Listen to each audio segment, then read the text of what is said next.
All right, so second trip up the hill, Camp T. How does this one kind of compare early on to now that you know what to expect? I feel a lot more confident, a lot more fast. I'm moving a lot better.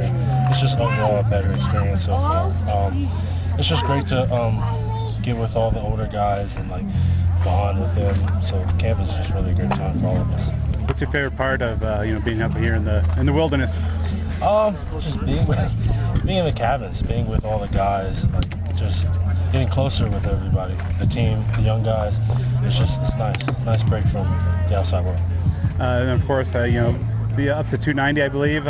What's that process like? To put on the weight, but make sure that it's a good functional weight. It's a lot of eating. It's a lot. It's doing a lot, making sure that I'm maintaining my weight, getting all my shakes in. I'm on top of all my stuff. It's just a lot of process, a lot of little things, just being smart and just doing the right stuff. What's it been like, working with Coach Joe and that staff to make sure, obviously, you're bulking up, but also, getting stronger and getting yourself ready for major college football? It's amazing. They're a great staff, a great team. Coach Joe is a great coach, and his whole staff is they're all like him, and they all strive to be like him, and that's just great. It pushes us all in the weight room, and that helps us get stronger. I feel like it's helped me a lot this offseason. Now, obviously, getting your weight up, it was one of the focuses. But what are some of the other focuses that you kind of look back, reviewed year one, and that the things that you were wanting to target to get yourself ready for year two? Definitely getting in the playbook.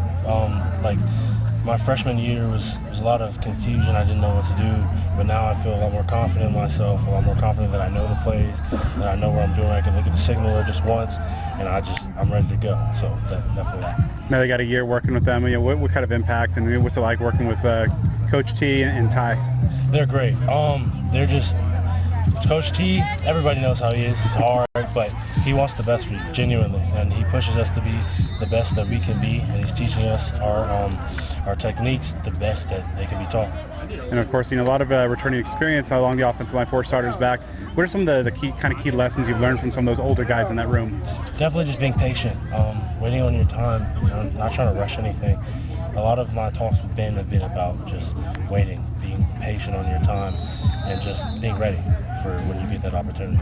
Now that you got a year under your belt, do you see yourself with so many true freshmen coming in, kind of passing that on and then kind of helping to mentor them? Yeah, it's definitely like with DJ, Sean Bryant. He came in underweight, so he was in the same boat that I was. So helping him, having him come to me, that makes me feel good. How did your dodgeball team do last year up here? Not too well. I mean, we did all right, but we could have did better. You looking forward to the Friday's event? Absolutely. So, a couple weeks left until the opener. What are some of the things you really want to show this coaching staff in terms of, your readiness to play and contribute in 2025? Just that I'm ready, that they can trust me and put me on the field. That's all I want to do, be trustworthy so that they can put me on the field and I can do my best.